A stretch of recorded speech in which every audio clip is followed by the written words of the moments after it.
लखनऊ में ही हो और लखनऊ के ही गुरु के दर्शन ना हो तो यह तुम्हारी बनावटी बात है।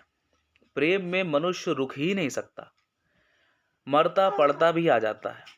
गुरु बनावटी बात से नहीं, अंदरूनी बात से रिश्ता है। गुरु सब जानता है। एक बार की याद आ गई, हमारे सामने की बात है। सुनाई दे रहा है? हाँ। गुरु जी की तबीयत थोड़ी सी खराब थी और गुरु जी अंदर अंदर याद कर रहे होंगे, बुलाया नहीं होगा, जरूरत नहीं कोई, या जो भी बात हो बुलाया, लेकिन किसी को याद कर रहे भक्त को। जब आए तो पता चला उन्हें कि गुरु जी की तबीयत खराब है। गुरु जी अंदर ही अंदर ही तो उन्हें लगा कि मेरी याद से इसे आ जाना चाहिए ना, लेकिन बीच में गुरु जी याद कर रहे हैं और वो ना आ पाए तो जरूर बीच में क्या कुछ ना कुछ तो माया आ ही जाती है बीच में। तो बीच में माया को हम लोग नहीं देखते हैं। वो बोले गुरु जी आपने आज्ञा दी थी ना 4 दिन ना आना, 4 दिन से लेनी है। 4 दिन ना आना की आज्ञा दी थी, लेकिन मन कैसा था जो गुरु के बिना तड़प नहीं रहा था, छटपटाने लगता है जब कुछ ऐसा होता है तो अपने आप ही मिलना हो जाता है। तो यही जो भी तुम पढ़ रहे थे वो यही बात थी कि गुरु जी कह रहे हैं जो कि तुम लखनऊ में होते हुए भी नहीं आ पाए हमारे पास, तो उस मन की हरकत होती है। और याद याद याद हम कहीं और बिजी होते हैं, चक्कर ये।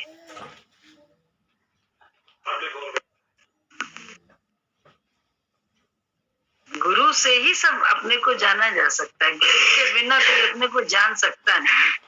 बुद्धि से बातें कर सकता है, हमारा तो है, हम तो चाह रहे थे, हम तो ये, हम तो, लेकिन गुरु की नजर से ही, गुरु के रुख से ही बस अपनी पहचान मिलती है।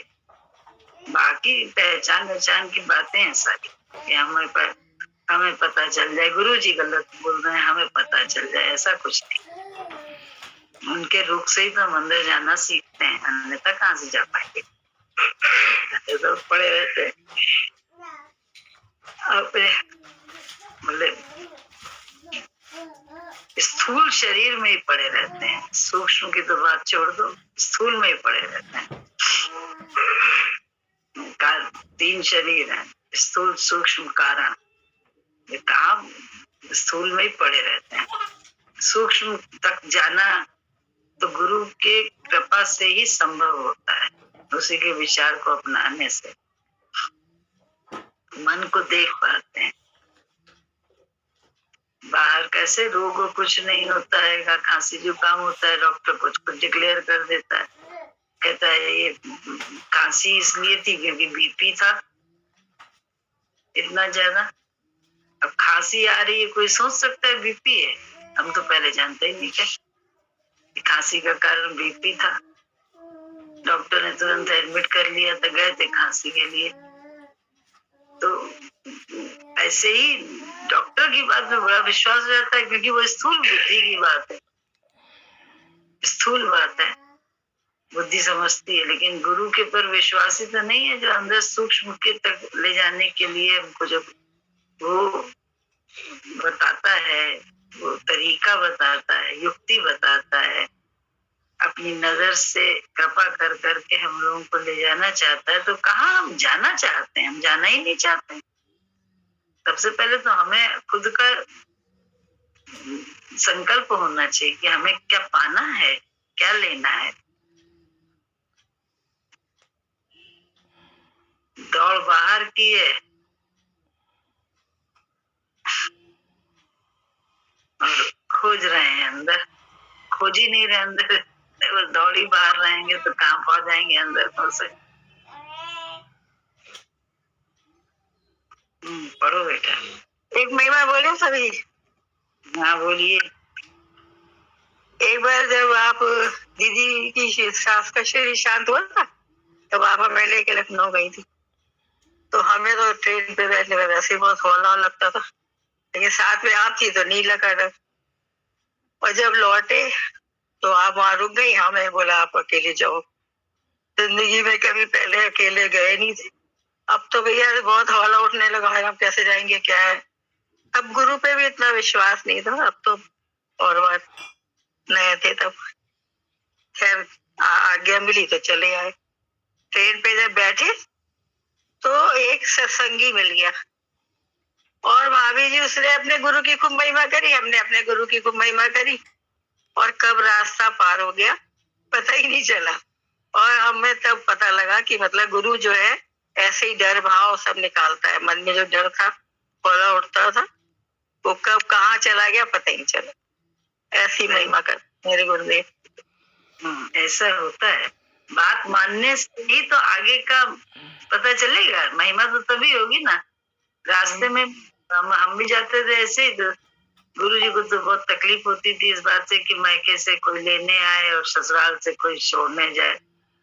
जब लड़की जब बोले क्या ट्रेन में लोग होते हैं क्या खा जाएंगे, अरे नहीं अच्छा लगता था कि इस रीत को ज्यादा अपनाया जाए। जरूरत हो बच्चे अच्छे हो तो बात अलग है, छोटे बच्चे हैं दो हैं कैसे संभालेंगे, क्या होगा अकेले के लिए। अन्यथा सब सिर्फ इसलिए कि एक प्रथा है कोई लेने आए कोई छोड़ने जाए, गुरु जी को नहीं अच्छा लगता था। कहते थे wastage of time, wastage of money, wastage of व्यक्ति, सबकी वो कहते थे। उन्हें बिल्कुल नहीं पसंद आती थी ये सब बातें। क्या है, क्यों जाना है ऐसे, क्यों लेके आना, अरे अकेली छोड़ना होता है, अकेला छोड़ना होता है, रास्ते में इतने लोग होते हैं क्या सब वो नहीं है क्या, आपने क्या जरूरत है कोई जाए। मतलब जबरदस्ती का खर्चा सब चीजों से बचाने को कहते थे, बचाते भी थे। ये सब सबकी वो दुरुपयोगता से बचाते थे हम लोगों को। तो वो कह देते थे चले जाने लगे धीरे धीरे तो कुछ दिक्कत नहीं, कोई ना कोई जरूर मिल जाए। जैसे आप कह रही हैं कि कोई मिल गया, ऐसे हम लोगों को भी कोई जैसे ही स्टेशन पहुंचो कोई जान पहचान का मिल जाता था। तो होता ही नहीं था, कहने को हो जाता था कि देखिए उनके साथ आए वो मिल गए। गुरु जी तो ऐसे ही भेज देते थे, लेकिन जो है ना कहने के लिए हो जाता था कि मिल गया कोई, आराम से आ गए, इसलिए भगवान मिल गया किसी भी रूप में। ये है सच्ची बात। जैसा गुरु बोले जरूरी नहीं है किसी को कह जाओ साथ में जाओ, उनके साथ जाओ। ये कोई बंधन नहीं है कि गुरु इस चीज को ही मना करेगा। जहाँ जहाँ हम सब अटके पड़े हैं सारी अटक से निकालता है गुरु, और क्या करता है। अटके ही वो तो है हम सबका मन, बहुत सारी मान्यताओं में, क्रियाओं में, बहुत सारे कर्म कांड में, बहुत रीत रिवाज में, सब में अटकाओ ही तो है। सारे अटकाओ गुरु कहते हैं, सारे फंदे खोल देता है, सुलझ जाता है सब। जितना सुलझता जाता है उतना आराम आता जाता है। ऊन का गोलक सुलझ जाता है, कैसा लगता है। उलझा ऊन एक एक एक सलाई बुनना कठिन होता है, कितना कठिन होता है। सुलझा हुआ ऊन से कितना बुन डालो तकलीफ ही नहीं होती, बड़ा इजी वे में बुनाई हो जाती है। और उलझे ऊन में एक सलाई भी बुन के देखिए 100 फंदे की, कितना मुश्किल लगेगा जी। ऐसे ही है मन हम सबका अटका पड़ा जाए, किसी कहीं रीत रिवाज में, कहीं किसी धर्म में, कहीं किसी और कर्म कांड में। पता है जहाँ जहाँ मन अटका पड़ा है, मान्यताएं हैं सब जगह से गुरु निकालता है। फिर जो हो रहा है वो सही है, उसके बाद जो भी हो रहा है वो सही है। कोई आग्रह खत्म हो जाता है ये हो और ये ना हो।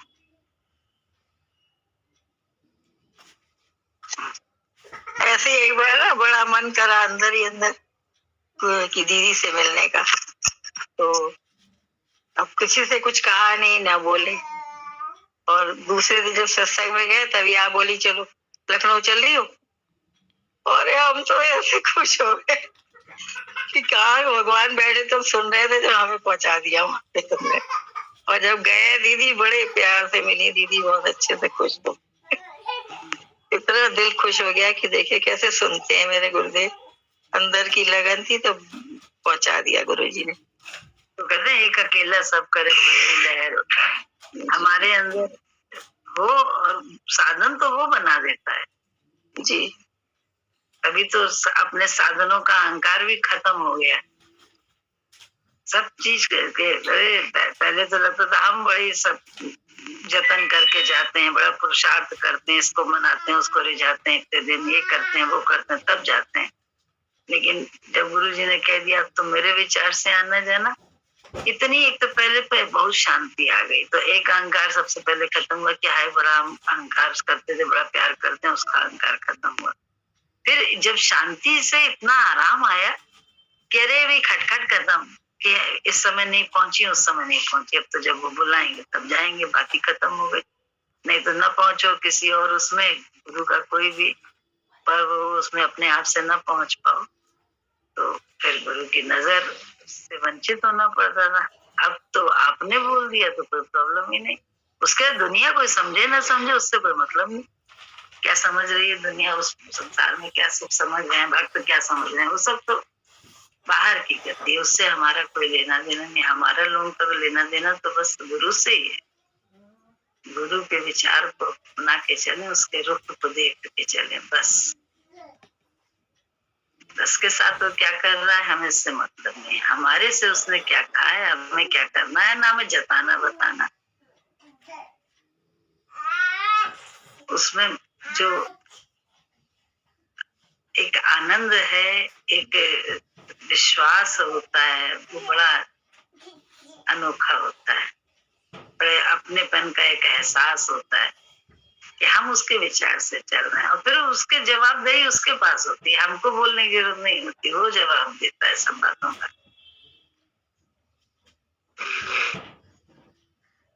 जब देना होता है तो जरूरी नहीं है कि दे हर बार, ये भी एक बात है। जरूरी नहीं है कि वो हमारी ऊंची रखे, कभी चुप रह के सुनवाता है, कभी जो है ना जवाब दे के लोगों को चुप करा देता है,